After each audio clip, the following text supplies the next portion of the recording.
കർക്കടകവാവിൽ ആയിരങ്ങൾ പിതൃതർപ്പണം നടത്തി. ജില്ലയിൽ പ്രധാന ബലിതർപ്പണ ചടങ്ങുകൾ നടന്നത് തൃക്കണ്ണാട് ത്രയംബകേശ്വര ക്ഷേത്രത്തിലാണ്. കാസർഗോഡ് ജില്ലയിലെ ദക്ഷിണകാശി എന്നറിയപ്പെടുന്ന തൃക്കണ്ണാട് ത്രയംബകേശ്വര ക്ഷേത്രത്തിൽ ബലിതർപ്പണത്തിനായി ആയിരങ്ങളെത്തി. പിതൃക്കളെ സ്മരിക്കാനും അവരുടെ മോക്ഷപ്രാപ്തിക്കുമായി ബലിതർപ്പണം നടത്തി. ജില്ലാ പോലീസ് സൂപ്രണ്ട് എസ് സുരേന്ദ്രനടക്കം നിരവധി പ്രമുഖരും ബലിതർപ്പണത്തിനായി ക്ഷേത്രത്തിലെത്തി. ബലിതർപ്പണത്തിനായി പ്രത്യേകം പന്തലുകളും കൌണ്ടറുകളും തയ്യാറാക്കിയിരുന്നു. രാവിലെ 5 മുതൽ തന്നെ ബലിതർപ്പണ ചടങ്ങ് ആരംഭിച്ചു.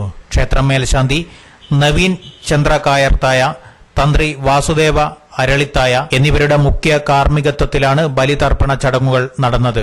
പരേതാത്മാക്കൾക്കു വേണ്ടിയുള്ള യജ്ഞത്തിന്റെ ഭാഗമായ ശ്രാദ്ധക്രിയ സ്ത്രീ പുരുഷ ഭേദമില്ലാതെയാണ് നടത്തുന്നത്. ദക്ഷിണയാനത്തിലെ ആദ്യ അമാവാസിയായ കർക്കടവാവു നാളിൽ ബലിതർപ്പണം സ്വീകരിക്കാൻ പരേതാത്മാക്കൾ എത്തുമെന്നാണ് വിശ്വാസം.